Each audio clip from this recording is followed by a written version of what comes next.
Hello students, welcome back to my channel. तो आज की वीडियो में हम अरिथमेटिक प्रोग्रेशन की एक्सरसाइज की अनसॉल्व्ड क्वेश्चंस डिस्कस करने वाले हैं। तो अगर आपने प्रीवियस वीडियो नहीं देखा तो उस वीडियो की लिंक मैं स्क्रीन पर दे दूंगी, तो आप वो वीडियो ज़रूर चेक करें। तो चलिए शुरू करते हैं। तो इस एग्जाम्पल में a की वैल्यू है -1 और d की वैल्यू है हाफ। तो हमें पूरी सीरीज की वैल्यूज फाइंड करनी है। तो obviously the first term will be -1। तो दूसरी टर्म में हम क्या करेंगे, फर्स्ट टर्म में जो डिफरेंस है d का वो ऐड करेंगे।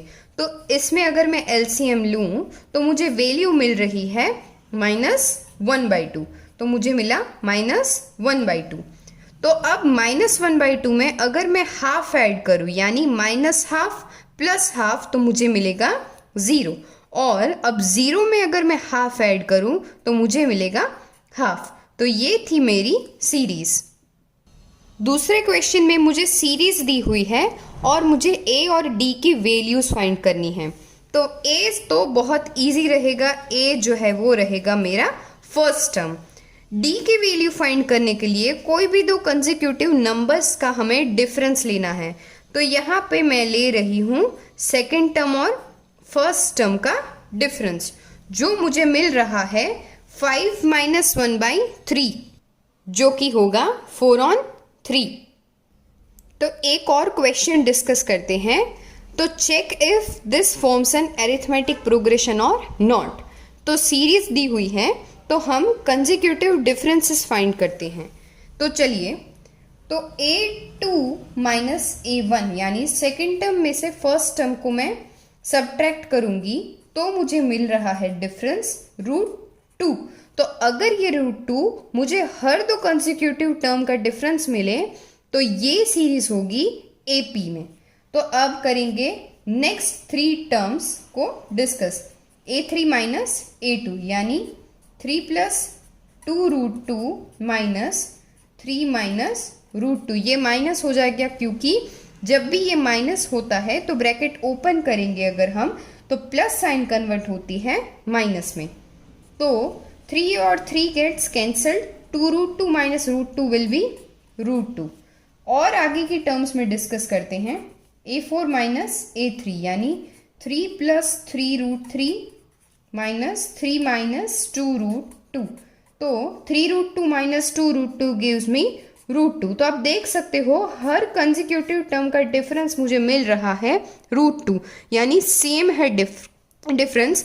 तो ये सीरीज रहेगी मेरी एरिथमेटिक प्रोग्रेशन में। अब एक नया कॉन्सेप्ट समझते हैं, द nth टर्म। तो हम प्रीवियस एग्जाम्पल लेंगे। Suppose a person has an salary of 5000 rupees और हर साल उसमें इंक्रीमेंट होता है 500 रुपीज का। सो व्हाट इफ अगर मैं आपको कहूँ कि 9th ईयर में या तो 25th ईयर में उसकी सैलरी क्या होगी। तो हर साल में 500 ऐड करें और फिर फाइंड आउट करें कि ओ इस साल में सैलरी क्या है, तो दैट वोंट बी फीसिबल, यानी वो बहुत लंबी प्रोसेस हो जाएगी। तो उसके लिए हमें कोई फॉर्मूला होनी चाहिए कि जिससे हम इजीली 25th ईयर हो या तो 50th ईयर हो, किसी भी ईयर की सैलरी फाइंड कर सके। तो उसके लिए हमारे पास है nth टर्म की फॉर्मूला। तो चलिए देखते हैं। तो फॉर्मूला रहेगी an यानी nth term is equals to a + n - 1 d।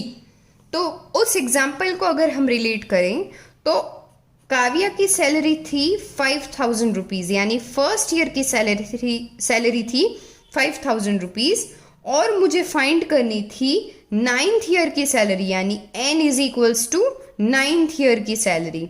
और जो हर साल उसे कॉमन डिफरेंस से वो जो अमाउंट बढ़ रही थी सैलरी की वो थी वैल्यू 500। तो इससे अगर मैं सॉल्व करूं तो मुझे मिलेगी वैल्यू 8 × 500। तो ये मिलेगा 4000 and the salary at 9th year की वैल्यू मुझे मिलेगी 9000, यानी 9th साल में उसकी सैलरी 9000 हो जाएगी। सिमिलरली n की कोई भी वैल्यू अगर मैं रखूं इधर 25 भी रखूं तो मुझे 25th ईयर की सैलरी मिल जाएगी। तो इस फॉर्मूला से हम किसी भी ईयर की कोई भी वैल्यू फाइंड कर सकते हैं। तो स्क्रीन पे आप एक क्वेश्चन देख सकते हो, which term of arithmetic progression 21, 18, 15 is -81, also is any term 0, justify. तो यहाँ पर दो अलग अलग क्वेश्चंस एक में दिए हुए हैं, तो सबसे पहला जो क्वेश्चन है वो सॉल्व करते हैं। तो सबसे पहले हमारी जो सीरीज दी हुई है वो है 21, 18, 15 एंड सो ऑन। तो सबसे पहले हम जो फाइंड करेंगे हमारा बेसिक डेटा, यानी ए और डी। डिफरेंस रहेगा 18 माइनस 21 यानी -3।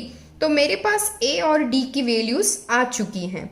तो अभी हमने जो nth टर्म की फॉर्मूला देखी थी, तो वो जो फॉर्मूला है उसमें अगर हमारे पास ए, एन और डी की वैल्यूज हो तो हम nth टर्म फाइंड कर सकते हैं। सिमिलरली अगर मेरे पास कोई nth टर्म हो तो वो है कौन सी नंबर, यानी n की वैल्यू क्या है वो भी मैं फाइंड कर सकती हूँ। तो इसमें मुझे दिया हुआ है कि 81 जो है वो टर्म ऑलरेडी मेरे पास गिवन है, लेकिन वो कौन सी नंबर है, यानी n की वैल्यू क्या होगी अगर मेरी nth टर्म हो -81। तो यहाँ पर nth टर्म मेरे पास ऑलरेडी गिवन है, a की वैल्यू भी मेरे पास है, सिमिलरली d की वैल्यू मेरे पास है। तो मेरे पास इस इक्वेशन में अननोन रहा है वो जो है वैल्यू n। तो n की अगर वैल्यू मैं फाइंड करूं तो मुझे मिल जाएगी वैल्यू ऑफ nth टर्म। तो चलिए सॉल्व करते हैं। -3 n -1 -81 -21 हो जाएगा 102, और माइनस दोनों के साइड से मैंने रिमूव किया है, तो मुझे मिलेगा n-1 इक्वल्स टू 34, यानी n इज इक्वल्स टू 35। इसका मतलब है कि जो ये वैल्यू है -81 वो इस सीरीज की 35th टर्म है। यानी अगर मैं n की वैल्यू 35 इस इक्वेशन में डालूं तो मुझे an मिलेगा -81, यानी 35th टर्म जो होगी वो होगी मेरी -81। सिमिलरली दूसरा जो क्वेश्चन है वो पूछा है ऑल्सो इज एनी टर्म 0, यानी यहाँ पे क्या है, सिमिलरली nth टर्म अगर कोई भी 0 हो तो वो आपको चेक करना है। यानी nth टर्म ऑलरेडी दिया हुआ है, लेकिन अगर मेरा इक्वेशन सेटिस्फाई हो जाए nth टर्म वाला, अगर मुझे 0 से इक्वल मिले और n की वैल्यू मैं अगर फाइंड कर लूँ तो मुझे 0 वाली टर्म है ये मैं कह सकती हूँ। तो चलिए चेक करते हैं। तो सबसे पहले मैं फॉर्मूला देख रही हूँ nth टर्म की। तो सिमिलरली यहाँ पर भी मेरे पास an टर्म जो है दी हुई है 0, क्योंकि मुझे चेक करना है वेदर दिस टर्म एग्जिस्ट और नॉट। सिमिलरली a की वैल्यू मेरे पास है और मुझे चेक करना है n की वैल्यू में। तो सिमिलरली मैं सॉल्व करूँगी इस इक्वेशन को, और अगर मुझे इक्वेशन की वैल्यू मिले तो ये वैल्यू पॉसिबल है 0। तो 8 मुझे आंसर मिल रहा है इसको सब्स्टिट्यूट करके, यानी 8th टर्म जो है वो है 0। तो हेंस मैं जस्टिफाई करके लिख सकती हूँ yes 0 is the 8th term of the given arithmetic progression.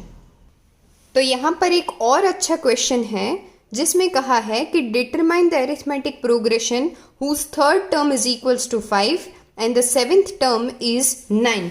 यानी मुझे दिया हुआ है, सबसे पहले मैं फॉर्मूला लिख रही हूँ a + n-1 d।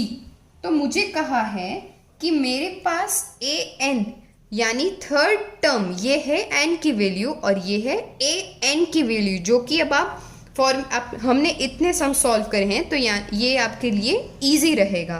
तो सबसे पहली टर्म के लिए थर्ड टर्म इज 5, यानी 5 इज इक्वल्स टू a और d की वैल्यूज हमें पता नहीं, n की वैल्यू है 3, तो 3 - 1 हो जाएगा यहाँ पर, और डिफरेंस हमें पता नहीं। और अब दूसरे इक्वेशन को सॉल्व करेंगे। 7th टर्म इज 9, यानी 9 is equals to a + 7 - 1 d।